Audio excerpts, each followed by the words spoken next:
What's up, everybody? My name's Mike Sjogren, here with my co-host, Emmanuel Pani. We're part of a group of specialized real estate investors you've probably never heard of. We didn't start with deep pockets or wealthy families, and we don't rely on 401ks, mutual funds, or traditional real estate investing. In fact, many of us don't even own the properties that fund our freedom.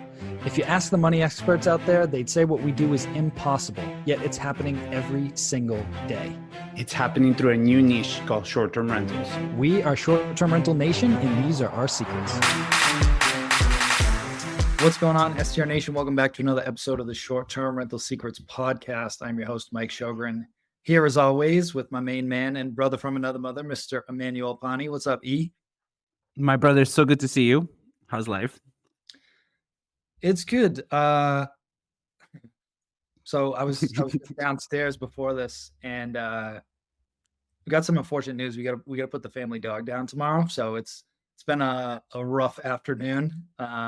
So, again, just circle of life type of thing, and just navigating all that stuff. So it's been interesting. Yeah. Everything on the property side is going great. Hotels moving along, houses coming along, and then just little wrinkles like this come in and just makes you reflect on enjoying all the small moments too. Yeah, for sure. What's very funny, which is completely unrelated to what you just said, but I'm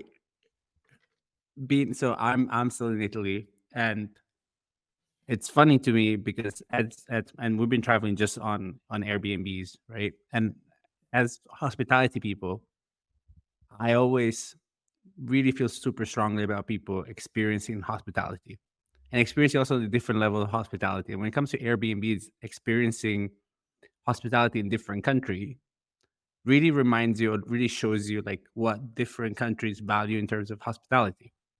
So in terms of like even like the most simple basic things, right? Like how the places are furnished, what's the stuff that is inside, the supplies that they give you, and like how spoiled, in a sense, I feel our guests are in the States in terms of like everything that we give. Like we're in this house now, and there was no coffee. Like there's one roll of toilet paper in his bathroom. There is no soaps, no nothing, right? But then the lady came the morning after and brought us a cake that she baked.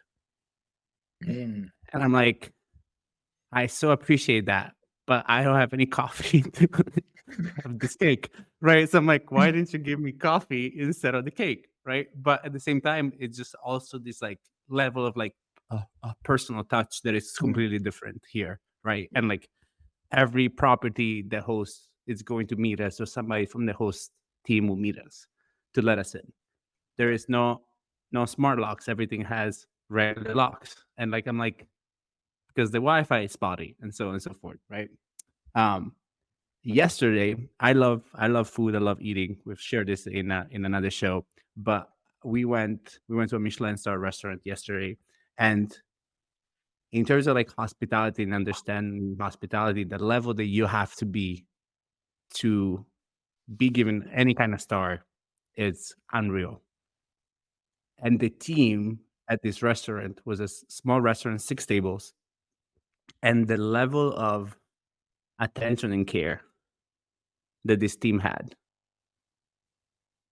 Anytime the water, like literally the moment my glass of water was empty and I put it down, somebody would be there to refill it. You got up to go to the bathroom and you put your napkin on the table, and they came back and refolded it perfectly and left it completely in the center. And there are those little things that is like, it's completely different. Yeah, it's part of the experience, right? And so like in terms of like thinking for us as Airbnb people, and I think a lot of times people get into this industry as real estate investors more than hospitality people. And our good friend Mark Simpson talks about this all the time. The moment somebody puts their hat on your bed, you're in the hospitality business. And understanding the difference in terms of like mindset of how to be in hospitality and how to like create and craft an experience that remains impactful and meaningful. Because like that restaurant yesterday, I'll always think about it, right? In terms of like the overall experience. And so it's just like, how do we bring that in our properties when we're not physically there, right? Like I'm not gonna go like actually tuck in the guest at night, right? Come and like put you to bed and tuck you in and make sure that like everything is good, right? But like, how do you show that level of care to your guests in terms of like how you design your home, how you the things you put inside of it, your messages, that's the welcome baskets that you live, right? Like, how can we give more hospitality Mm. and make it more of a memorable experience, especially as we are trying to grow hospitality brands, right? Because I think that's where more and more of our industry is going to. Sooner or later, the smaller people are going to become less and less, and it's going to be more larger companies like ours, like yours, that do hospitality. So it's just like, how do we learn from the hotels? How do we learn from the Michelin restaurants? How do we learn from like those people that have been doing hospitality and really understand all angles of it in vacation rentals? Yeah. And I think I'm excited for today's guest because we're going to talk about creating unique experiences in hospitality. And yeah, let's just get into it, man. I'm excited. Let's I've do it. seen this guy's stuff Yeah. for a while, and I'm glad that we're finally able to connect with him. So today on the show, we've got Alex Jarbo with us. He's got an extensive experience in short-term rentals with 16 successful properties. He's got some massive projects going on that we're going to talk about today, but he's got a really diverse background. Marine Corps service. Thank you for that. Got a bunch of money in the bunch of buddies in the Marines, and total side note, but I just watched like what an insane impact that has had on those people, from being like high school screw up buddies to like totally different humans coming out of that in a good way. He's got an MBA in real estate and he is pursuing a doctorate in business. And he's pretty influential in the industry. If you don't know who he is, he's the founder of Open Atlas. He's coached over 5,000 students, and he is a primary writer on short-term rentals for Bigger Pockets. If you don't know who Bigger Pockets is, I don't know where you've been. But without further ado, Alex, welcome to the show, man. Glad you're here. Thanks for having me on, guys. Absolutely, man. Absolutely. So I always love to start, how did you get into real estate? And then how did that dovetail into short-term rentals? And then we'll talk about all the amazing stuff you got going on now. Yeah, absolutely, man. So, like you said, like I was in the Marine Corps for 5 years. My last year in the Marine Corps, I was mainly stationed in Washington, D.C., a part of the honor guard there, and a really, really cool duty assignment. But last year, I decided that I didn't want to re-enlist. So I just started picking up a lot of different books. It wasn't just real estate books; it was business books. It was stock market books, just general leadership books that we would read in the military. But the bigger pot, it's funny because I write for Bigger Pockets now because I started with the Bigger Pockets books. And I had originally landed on a flipping mentorship outside of Bigger Pockets. And the gentleman that was this was back in 2015. Yeah, 15.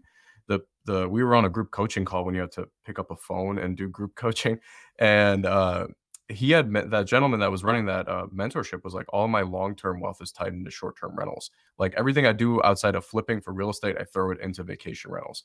And so that sort of like really perked my ears a little bit. And I got on a one-on-one call with him. It's like, hey, I'm really open to moving anywhere after the military. I'm originally from Detroit, Michigan, but I wasn't really open to going back to where I grew up. And I was like, hey, I'm still young. Like I'm open to going anywhere. There was like 3, 4 markets that he helped me sort of decide on, and I decided on Asheville, North Carolina. So the day I got out of the military, I moved directly here. Got my broker's license, was the real estate agent for about a year and a half, 2 years. And then during that time, I was just looking for a short-term rental for myself. And what I realized really quickly at that time, everything was really way out of my price range, or it was in my price range, but it didn't feel like it would, before any type of underwriting for like structures for properties or anything existed, like it didn't feel like it would have done well as a short-term rental for anything that was in my price range. So I had gotten 3 to 5 rental arbitrage deals like under my belt in those 2 years while I was looking for a property for myself. But when I realized I couldn't afford anything in my price range, I decided the very first real estate project that like my first real estate investment outside of the rental arbitrage deals where my name was on, like say the mortgage, was a ground up development from land and it was an 800 square foot A-frame that we own to this day. One turned into 2 really quickly, 2 turned into 4, brought on some investor capital from some Marine Corps friends that were seeing what I was doing here. And then started teaming up with some funds this year. And then we're also raising, we're doing a big raise for our biggest project. But just from 2016 to now, we're either developing, managing, or purchasing over about $35 million worth of real estate just in this market alone. Yeah, no big deal. Yeah, wow. Let's Yeah. Scary. love that, dude. Yeah. Love You just gotta slide that in there. When Yeah, you started with your development, was it more on like, did you start as a developer, or was it more like the hustling, like with the hammer at hand, No, and you build the A-frame yourself? I would say it's a little combination of both. It was one of those things where it's like, you don't know what you don't know. I'm like, screw it, we're just gonna build the first one, and then didn't realize like all the challenges that came with development. I'm like, oh, this is why people purchase over developing. I mean, there was nothing out there at that time in terms of, you were just relying on a GC and a couple pictures and an architect. So yeah. So before we move on, because I think this will be helpful for some newer folks, especially where the market is too. I've talked to some people that are doing some pretty large development deals first go around with different partners and stuff. What were some of the biggest lessons or maybe pivots you had to make, when you started getting in the development game? The most beneficial thing about developing is you have complete control over your floor plan. We have properties that like we've purchased that are 3,500 square foot luxury cabins, but like, let's say like the one I'm quoting off the top of my head is like a 5-bedroom cabin. I can comfortably say that every single one of those bedrooms in that cabin can be half the size, and the rental rate would be exactly the same. So like having complete control over the property, both from a structural standpoint of making it look cool, but also from that piece of being able to optimize the floor plan. Now, a learning curve is when you're first starting out with those smaller projects, is that you're not going to get the attention of like a larger builder in your area, like a GC, unless if you're GCing the project yourself, which I've talked to a lot of people who've been doing that recently. But the biggest learning experience I learned from that very first one to what we're doing now is that, and it's probably what you learned about like with the boutique hotel model, is that if you go from building one property or managing one property to 20 or 30 properties, it's not 20 or 30 times harder. And that's the biggest learning curve. That's the biggest thing I've learned in the last 6 years of doing this, is that developing, say, a 20-unit community, or like we want to do like a 40-unit resort next year, it's not 40 times harder to do that. The team is not also 40 times bigger. So that's been the biggest, that was the biggest learning curve in the last like 6 years, especially in the last 2 years, was that mindset switch. Love that. So when you talk about we, like, what does a team for somebody that does what you do look like? Yeah, I'm conditioned to say we, us from the Marine Corps. Yeah. So my wife and I are mainly the ones who are coming up with the ideas for these things. I mean, Pinterest boards and Instagram, I feel like that's just all of it. It's exactly also what you were talking about, man. I mean, we travel internationally a lot, not as much after COVID, but every single place that we went to, man, we would get some sort of ideas from. But in terms of the team, it's a couple. I have 3 GCs here, depending if it's a renovation project, if it's a smaller development project, or if it's a very large development. So I rely heavily on the GC team, and then I'm also the manager of these projects. And we can talk about how I rely on some other managers to get me on other channels here in a second. But it's the management team, third-party cleaning company that's local, that has over 100 listings here that they turn on a daily basis. I have a couple virtual assistants that take care of everything, and then I'm in the process of like just having a boots on the ground like COO, just so I can focus on some of the larger stuff. But yeah, it's the management team. I have 2 or 3 maintenance people, 2 maintenance people for sure, and then a third one to fill in any gaps that I had inherited from some properties we had purchased. And yeah, it's a pretty small team. I have an executive assistant, 2 virtual assistants, 2 to 3 maintenance people, cleaning crew, and on the development side, it's just an architect, a GC, a good real estate agent. I'm still licensed here, but I realized like land real estate is a completely different ball game. So having like a good land real estate agent, it's really important. So for people who work for me directly, it's a very small team. But if you look at it from a development standpoint, it's probably over 100 people, but there's probably only 4 or 5 points of contact between those 100 people. Yeah. And I'm assuming, are they all 1099, or do you got any W-2? No, I have no W-2 right now. Yeah, they're all 1099. A lot of like my executive assistant is virtual as well. But yeah, it's if now with that being said, the COO is going to be W-2, like that's going to be in house when we're just interviewing right now like crazy. Yeah. No, that's great. I love that. And so are all of the properties, we were talking offline, but these aren't like your stereotypical just like box houses, right? So you did the A-frame. Then what did the next ones look like? And now I'm really excited to talk about the new project, but let's Yeah, yeah. build Yeah, up we to let's I love using that first one as a case study because it's obviously where I started. So these numbers were prior to COVID with development costs, so I tack on like 30 to 40%, but it's still a phenomenal deal. So um we developed it with the land for about 190,000, 195,000. We got a second home loan. At the time, no vacation rental, short-term rental loans, at least from what I could find, existed. So I got a second home loan. It was at that time 10% down. Um, and after we furnished it, I probably put another 15 to 20 grand into it. I'd done my numbers. It was about 40 grand with holding costs that I had put into that deal while we were developing it. And 40 grand that first year after debt service, it threw off 42,000 in cash flow, which was nuts compared to like my rental arbitrage units, which were making maybe 500 to 1,000, which is still normal. But I mean, that during our high season was throwing off like 6 grand in cash flow off of this small little cabin, or small little A-frame. And that deal actually came with it was two parcels. And I learned this is a completely different strategy in the commercial land real estate world. But at the time, again, I didn't know what I was doing. It came with it was two 2-acre parcels and they were subdivided. And the bank would only lend on one side. So our goal was to get that land to appraise for the purchase price, which we did, and we were able to write a contract for $1 for that other parcel.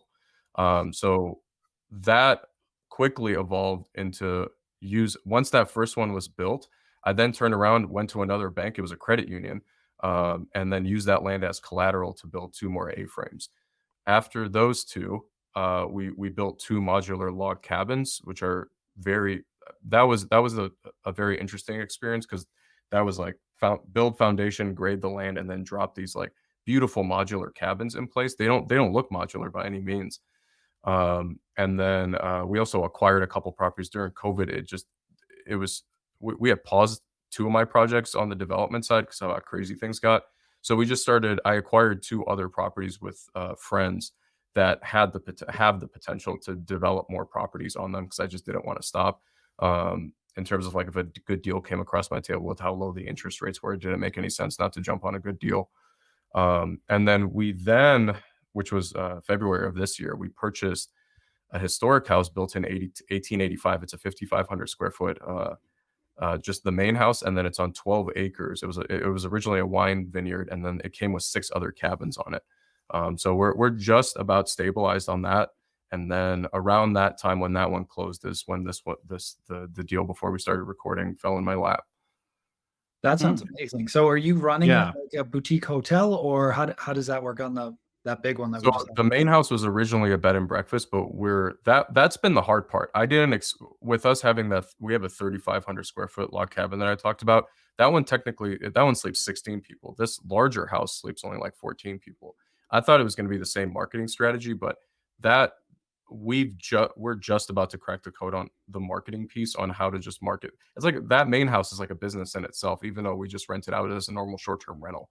But yeah, it's practically a boutique resort, except they're scattered. They're just not together. So that was a really eye opener for me because that opened us up to channels that like Expedia.com and all the larger channels that say like onesie and twosie properties you can't get on. Yeah. We've been crushing it with Expedia, just for context, like the last year. Because I was like, it's Expedia, whatever. And then we got on And there. you're like, oh, it has just for 20 hotels. grand under it. Yeah. Yeah. And then I was like, okay, well, this makes sense. So Yeah. So that like it again, economies of scale. We have like one maintenance person that's just there that came with the property.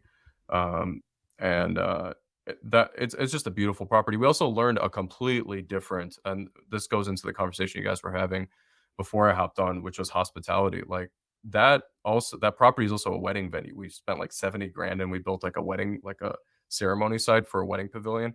And we've been crushing it with leads. Like we're booking 4 next year right now. But we've been crushing it with leads that have been coming in from that property. But we learned that business plan. Like I didn't know anything about running a wedding venue. So we learned that in the last 6 months too. I know, like for us, ironically, when we do the weddings, they have to take the whole hotel. Like I won't mix and match Absolutely. because of noise and whatever. But Yeah. apparently they were marching down the street playing bagpipes at 3 in the morning for this wedding. And like the neighbors were calling. I was like, well, that's a first. I've never dealt with somebody playing bagpipes down the street at 3 in the morning. Yeah. But that's interesting. That is interesting because we don't technically have like a venue for them to get married, but they like to like stay there after, right? Yeah, the nice thing is that that main house like I said, is massive. Like people, again, we like them to at least book the main house. But what we say, or we require them to book the main house. But what my people have been saying to them is like, hey, you're gonna have we also booked this as a vacation rental. Like you're gonna have strangers at your wedding because of how scattered it is. So it's like if you don't want them crashing it, which more than likely they are, at least cars are going to be driving through. Like we recommend booking the entire thing. So we do elopement packages there too, where it's just a day thing where people can take pictures or just get married and whatnot. But yeah, it's a like I'll plug them because they've, in my opinion, they're one of the best teams I've even worked with on the vacation rental side, hospitality side, whatever you want to call it. Jarek from Hitched Marketing. These guys like are dialed in with and for Hmm. relatively cheap.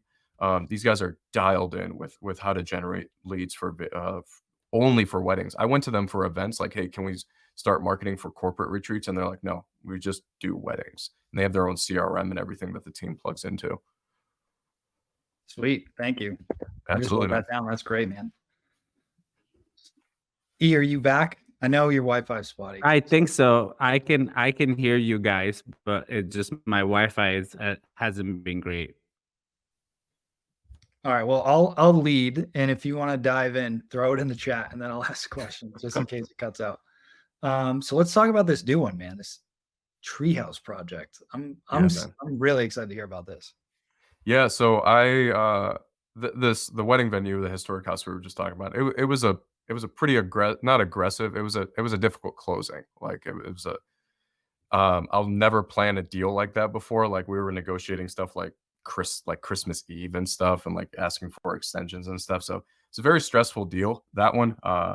And it was just the timing of it. It wasn't necessarily the deal itself. It was also in the middle of like interest rates like doubling every day. And so like just trying to find financing on it was very difficult during the holiday season. So my wife and I had agreed like, hey, we're just gonna slow down for 6 months and just stabilize everything that we have.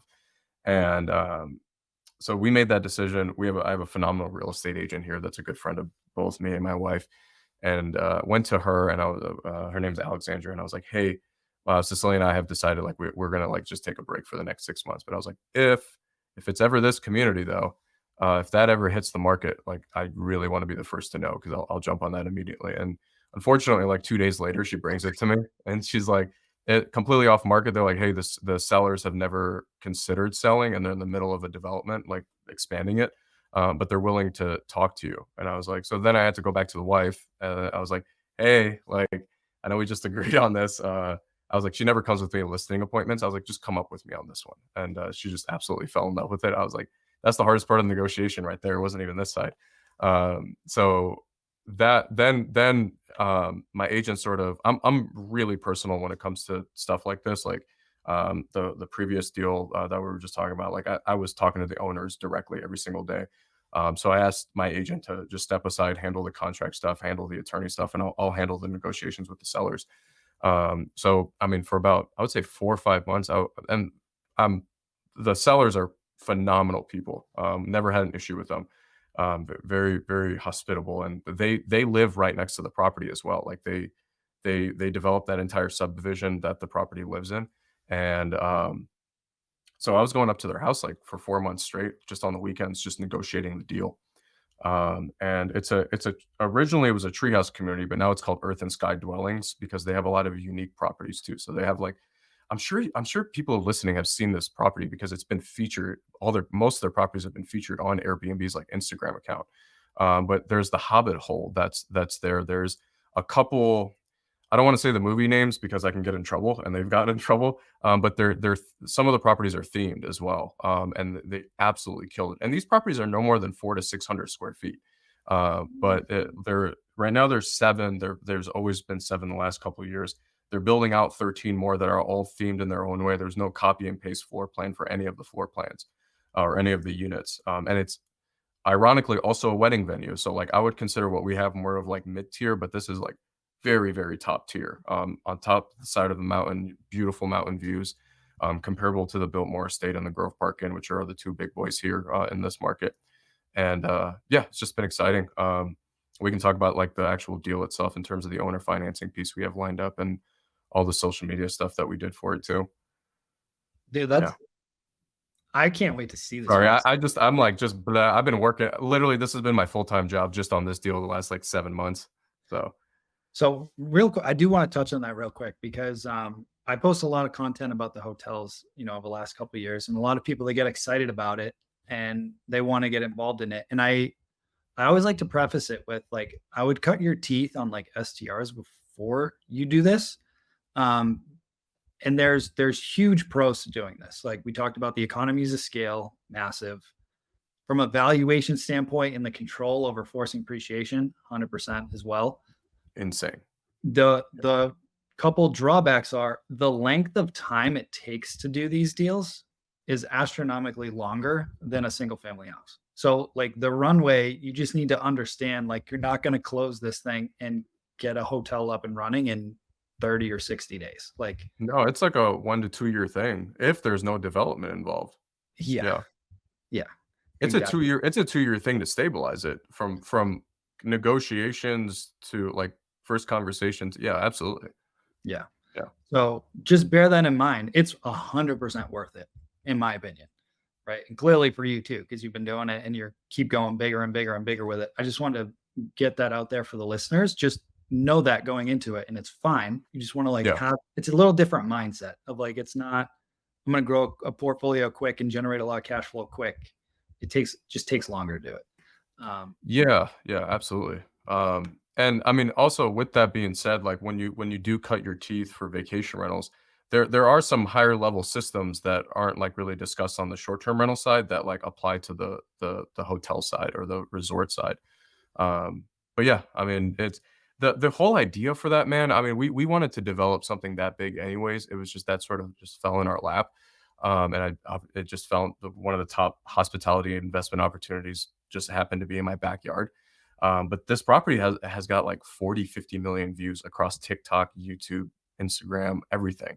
It's gone viral multiple times. But with that being said, like the whole idea for this came from Tulum Beach, Mexico, when my wife and I were there. And we've been to the Maldives before, but those are massive 400 unit resorts, even the ones like the cabanas over the water. Tulum's a little different. You're looking at like 15 to 30 units. And I really love that model. I call them micro resorts, like I said. But I fell in love with that model. I was like, it already exists here. I didn't invent it here, but I was like, this is what I want to do. I want to develop these like we were very close with the staff there. And it's like, I want to like develop these like very personal luxury type of micro resorts. And we're using this one. I see it in the investor video that we shot. Like, we're using this one as a stepping stone for all the other projects that we want to do in the next 3 years. Yeah. That's amazing. So let's talk about, let's define what a resort is too, right? So we've got 7 essentially tree houses now. You're going to build 13 more. Yeah. They're already dry in. Like they'll be done by May of this year. Half of them will be done by November of this year. Okay. Yeah. Sweet. And we were talking offline, so let's bring it back to that.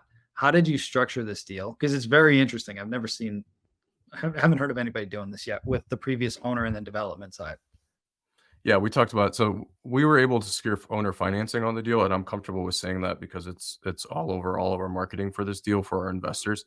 So it's a $20 million deal. And then the owners had offered to owner finance 60% of it. So we have to bring 8 million plus probably another it's another 1.2. So the entire raise on our end was 9.2.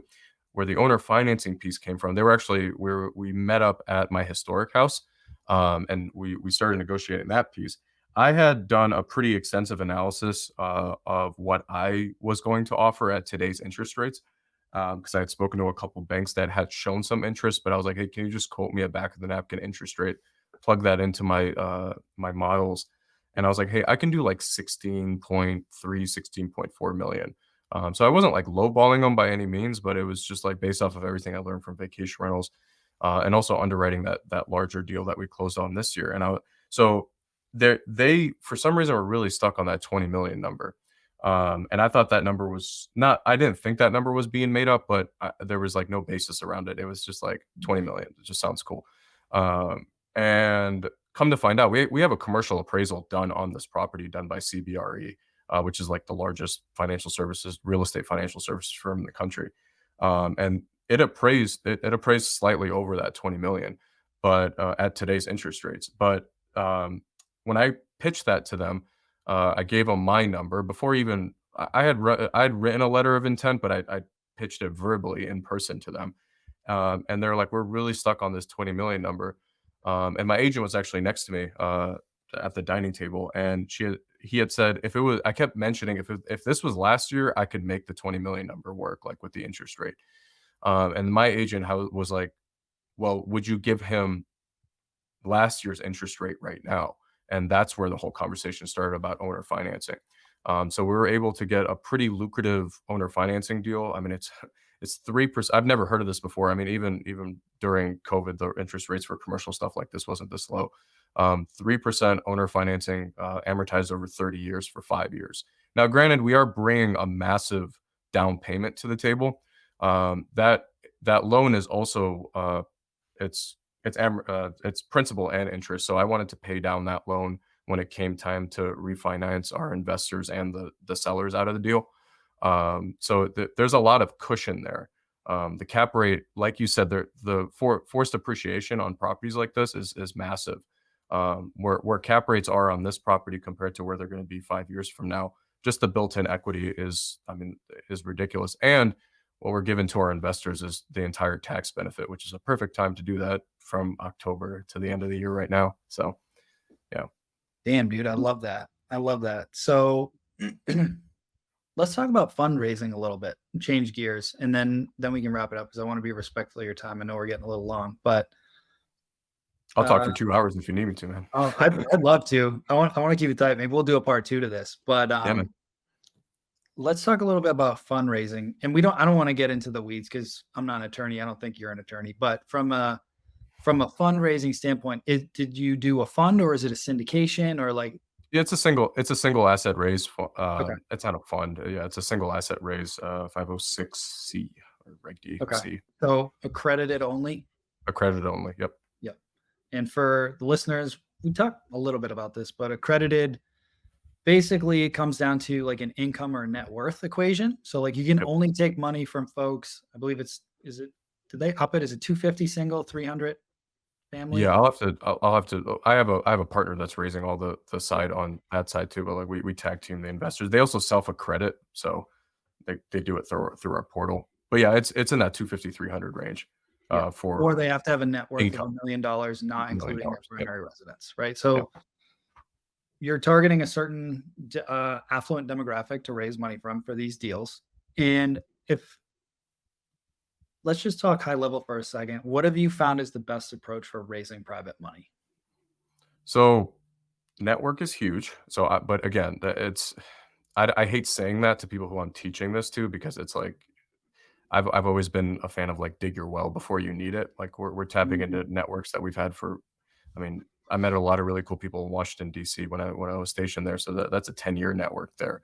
But outside of that, we brought on a company that's also a veteran-led company that specializes in raising money they understand all the legality pieces on how to advertise these types of properties.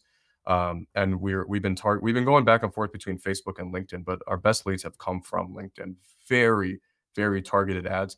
The beautiful thing about marketing this property on social media, I mean, LinkedIn is social media, is that it's very easy to show a picture or we shot some beautiful videos of this property. So it's different than, and I'm not going to knock one of my mentors, Paul Moore, but like Paul sells like self-storage. And it's like, if you have a self-storage ad picture compared to one of these properties, I mean, the cost per lead is ridiculous on these properties, and they're good leads. They're not like people who are wanting to put in not our minimum investment's 100,000 with how big the raise is.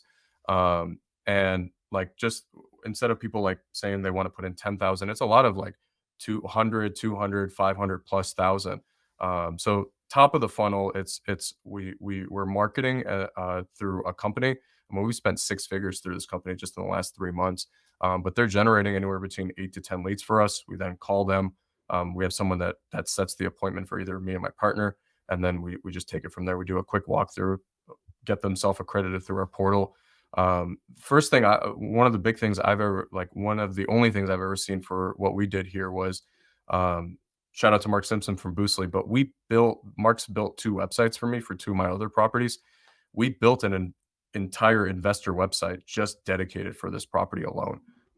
So outside of the investor portal, like there's a website dedicated just to this property alone. And that's sort of the big wheel. Podcasts like this is huge too. I just love doing these because it's a networking thing for me, but it's also just, I just love talking about like the stuff that I'm working on, especially like Bigger Pockets podcast. But it's one big wheel. Bigger Pockets helps, the podcasts help, the marketing direct has been huge, and then just tapping into the network. Essentially just writing down everyone you've ever talked to and just opening the conversation with them. Hey, I'm working on this deal and blah, blah, blah. I did an Instagram live last night, and somebody said, I was talking about this, exactly what you said. I was like, if you're going to go down that route, start building your database now. Like build your contacts now. And a woman responded was, well, where do I get my contacts? And I was like, you look at your phone and see who's in your phone. Like start there. Like, yeah, I moved here to Asheville without knowing nobody, like zero. Like start going to these meetups. It's a very not stereotypical. That's a very generic thing to say, but start going to local meetups if you feel like you don't have a network, but more than likely you can. There's a really cool tool out there called a memory jogger. You can just Google it and just get it. And it's like anybody that you could have ever talked to in your life. And it's like your dentist, your doctor, your blah, blah, blah, your cousin. And you just write the name of every single one of those people. And it's like 500 different categories in that memory jogger. You have a network. You just haven't thought about it yet.